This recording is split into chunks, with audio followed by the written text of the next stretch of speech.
মোহতারাম, আসলে কি বলবো, আসলে আমাদের প্রত্যেকের তামান্না যে আল্লাহ সুবহানাহু ওয়া তাআলা আমাকে আপনাকে আমাদেরকে জান্নাত নিয়ে যায়। আসলে হযরত আসিয়া রাদিয়াল্লাহু তাআলা আনহা তিনি যখন এই দ্বীনের জন্য, ইসলামের জন্য, এই ইসলামকে কবুল করতে গিয়ে বাতিল কর্তৃক নির্যাতিত, নিপীড়িত, নিষ্পেষিত হয়েছিলেন। আসলে সে তার মধ্যে যে ইমানের তামান্না ছিল, তাকে যে স্টিমুলার তার উপর চালিয়েছিল, তারপরেও কিন্তু সে ইসলাম থেকে, এই দিন থেকে চুল পরিমাণও কি হয় নাই, বিতাড়িত হন নাই। আসলে তার স্মরণে আমরা প্রথম লাইনটা, একটা লাইন আমরা বলবো যে মালিক তুমি জান্নাতে, তোমার কাছে আমার একটি ঘর বানিয়ে দিও,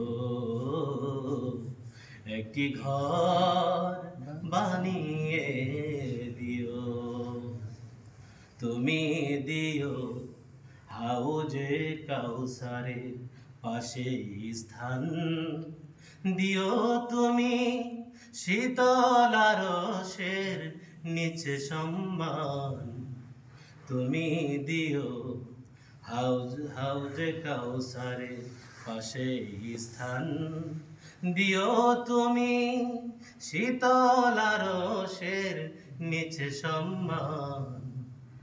আল্লাহ সুবহানাহু ওয়া তাআলা আমাদেরকে সবাইকে যেন সেই জান্নাতের হাউজে কাউসার দান করেন। কারণ হাউজে কাউসার এমন একটা জিনিস যেটা আসলে একবার এক গ্লাস পানি পান করবে তা আর কি কোনো ক্ষুধাই থাকবে না, সে পানির সুবাসে কত বছর চলে যাবে সেটা খুঁজেও পাবে না। সম্মানিত উপস্থিতি, আল্লাহ সুবহানাহু ওয়া তাআলা আমাদের প্রত্যেকে যেন জান্নাতে সেই হাউজে কাউসার দান করেন।